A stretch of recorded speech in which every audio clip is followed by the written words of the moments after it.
আসসালামু আলাইকুম, welcome back to the channel, welcome back to the page. আমার গত কয়েকটা ভিডিওতে আপকামিং কারিজমা এক্সএমআর, হর্নেট 2.0 এবং Bajaj Pulsar F250 RS200 220F এই বাইকগুলো নিয়ে কিছু আলোচনা করেছিলাম আপনাদের সাথে। এবং আজকে যে বিষয়ে কথা বলতে চাচ্ছি এটা হচ্ছে এই মুহূর্তে আপনারা বাইক কিনবেন কিনা, এবং যারা চিন্তা করতেছেন যে এই মুহূর্তে আমার কাছে যে বাইকটা আছে এটা সেল করব কিনা, এবং যদি সেল করি তাহলে যে রিসেল ভ্যালুটা আমি পাবো এটা যথেষ্ট হবে কিনা, বা পরবর্তীতে সেল করলে এর থেকে বেটার হয় কিনা, বা এর থেকে রিসেল ভ্যালুটা আরও কমে যায় কিনা। তার সাথে সাথে হায়ার সিসি বাংলাদেশে যে 375 সিসির ব্যাপারটা, যে সাসপেন্স আমাদের সাথে থেকে গেছে, এই সাসপেন্সগুলো নিয়ে একটু কথা বলার চেষ্টা করব। সেটা হচ্ছে যে প্রথমত বাইক এখনও আসে নাই, বলতে গেলে আসে নাই, জাস্ট আমরা N250 পাইছি।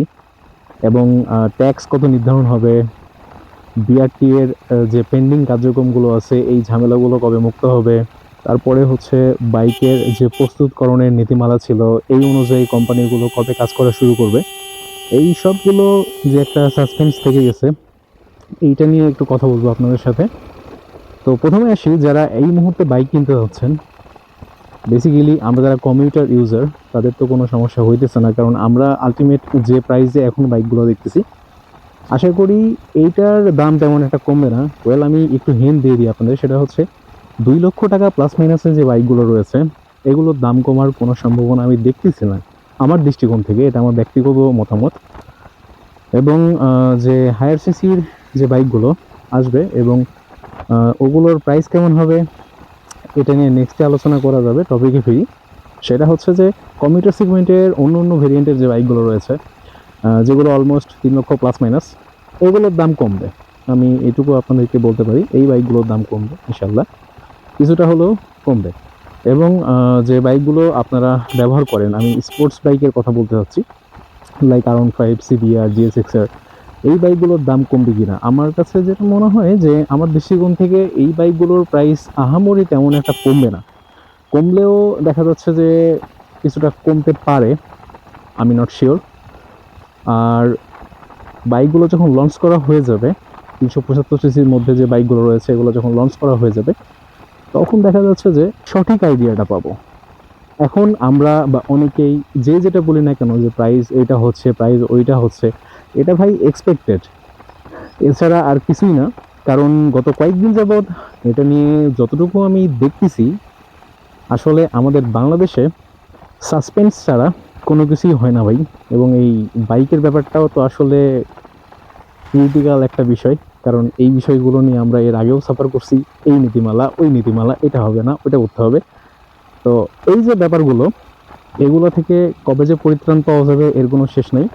এখন কথা হচ্ছে যে আপনার কাছে যে বাইকটা আছে এটা আপনি সেল করবেন কিনা, এটা হচ্ছে ভাই বড় একটা কোশ্চিন, যেটার অ্যান্সার দেওয়া খুবই টাফ। তারপরেও আমি আপনাদেরকে বলি, সেটা হচ্ছে যে বাইক সেল করলেন না, হায়ার সিসি এসে গেল, এখানে দুটা পয়েন্ট আছে। প্রথমত, আপনি যদি স্পোর্টস বাইক ইউজার হন তাহলে আপনি ভালো রকম একটা সমস্যায় পড়বেন, সেটা দেখা যাচ্ছে যে বেশি না, 50,000 টাকা প্লাস মাইনাস ধরা খাইতে পারেন। এবং দেখা যাচ্ছে যে এখন যদি সেল করেন, অনেকেই আপনার হায়ার সিসির জন্য বাইক কিনতেছে না, অপেক্ষা করতেছে। তো এখন আপনার রিসেল ভ্যালুটা কোন দিকে যাচ্ছে এইটা দেখে শুনে বুঝে পা ফেলেন ভাই। কারণ আলটিমেট আপনি যদি সেল করে দেন তাহলে যে ভুলটা হবে বা যে বেনিফিটটা হবে, লাভ লোকসান, এটা কিন্তু আপনি আর ফিরে পাবেন না। তো একটু ভেবেচিন্তে আগাইতে হবে আমাদেরকে, যারা আমরা বাইক সেল করতে চাচ্ছি, যদি ডিল গুড পান সেল করে দিতে পারেন। আর যদি মনে করেন যে না ঠিক আছে আমি দেখতে চাই, দেখতে পারেন, এটা আপনার একদম ব্যক্তিগত একটা ব্যাপার। তবে আমার দৃষ্টিকোণ থেকে যেটা মনে হলো এটা আমি আপনাদের সাথে শেয়ার করলাম। তবে হ্যাঁ, অন্যের কথায় বাঁশ না খেয়ে নিজের কথায় ফকির হওয়া ভালো, এটাও মাথায় রাখেন।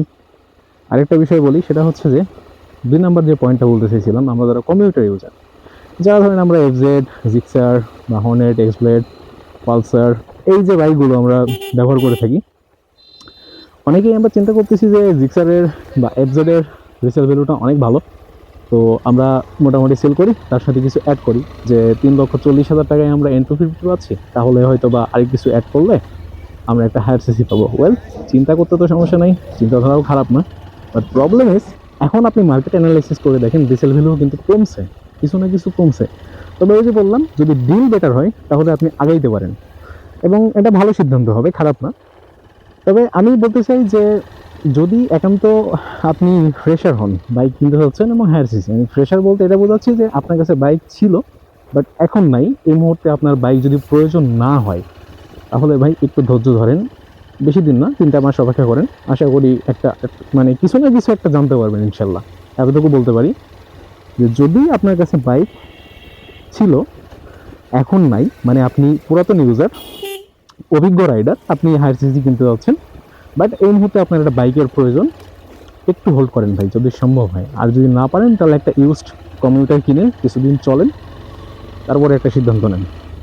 একজন ভাই বাদের হিসেবে আমি মনে করি আপনাদের সাথে এগুলো শেয়ার করা উচিত ছিল, এবং যতটুকু জেনেছি আপনাদেরকে জানিয়েছি, এবং নেক্সটে আল্লাহ বাসা রাখলে আমি তো আছি ইনশাল্লাহ, আবার কথা হবে আপনাদের সাথে। যদি এই সম্পর্কে কোনো কিছু জানার থাকে তাহলে কমেন্টে কোশ্চেন করেন, ইনশাল্লাহ আমি আপনাদের সাথে কানেক্টেড হয়ে যাব। তাহলে দেখা হচ্ছে পরবর্তী কোনো ভিডিওতে। সবাই ভালো থাকবেন, সুস্থ থাকবেন, আল্লাহ হাফেজ।